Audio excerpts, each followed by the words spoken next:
my mother was going to kill one, I went the other way.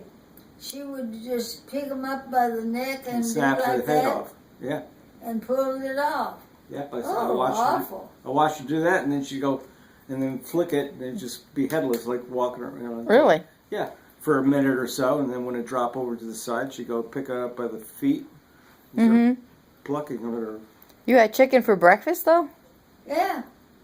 That's when we had it. Mostly it would be for breakfast. Meat? Breakfast was a big meal because on the farm you get out early and work hard, so you ate a good breakfast. And my mother was the dinner bell for the whole neighborhood. She had a strong voice, and she could go on the back porch when she had lunch, well, we called it dinner, because it was the biggest meal of the day. And she would go out and yell, "Lonnie!" And the whole neighborhood heard her. So when they heard her, they dropped the reins and everything on their horses, and they came to the house too.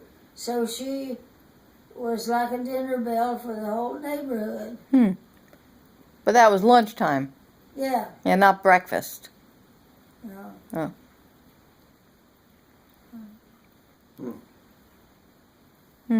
We loved when they planted corn.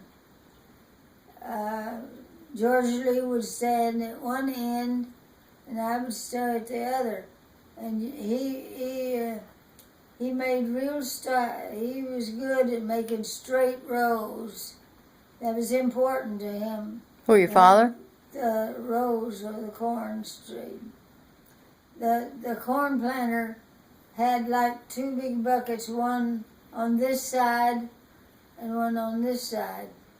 And the marker, and when you'd get to the end of the row, you had to turn that marker over so it'd be on the other side coming back down.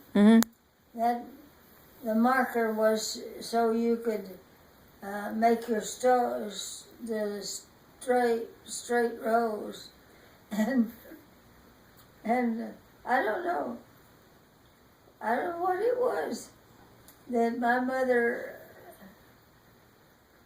Her rows were crooked, I guess.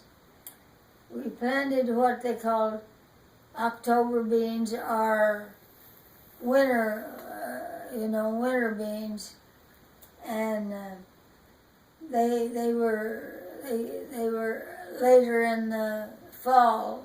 You pick them in the fall,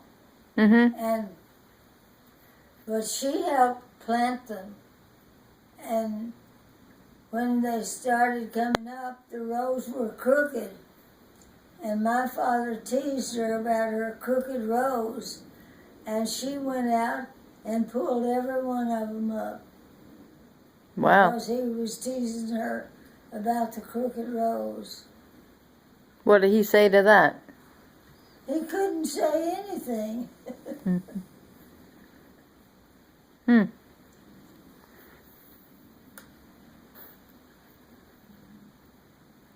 I hated hog killing time. That was terrible. You had to wait until it got cold, so that you have a freeze on the meat, so it wouldn't spoil. We had no refrigeration.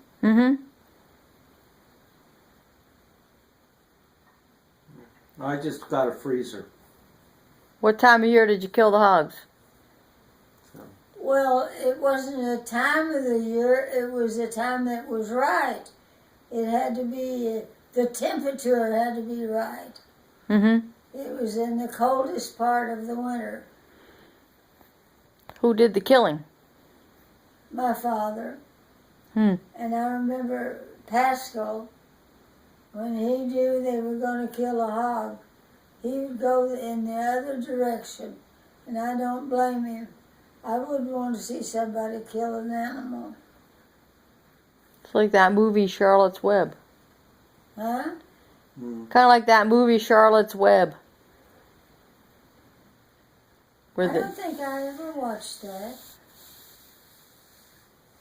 that the pig doesn't want to get killed. I forget the whole story.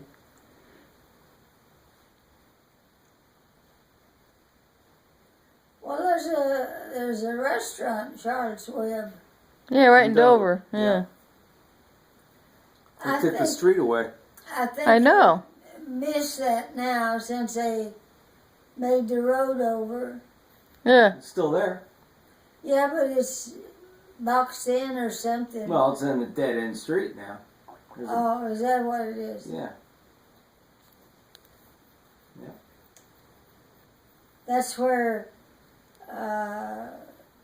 Marcia had the shower for her daughter that's out in California now. They're out there now for 2 or 3 months. Okay. Not a bad place to go for a couple months. Well, her daughter's out there and she's expecting a baby. She lost one, Mm-hmm. and they're going to stay out with her a couple of months. Her oldest son is a cop in Dover. Okay.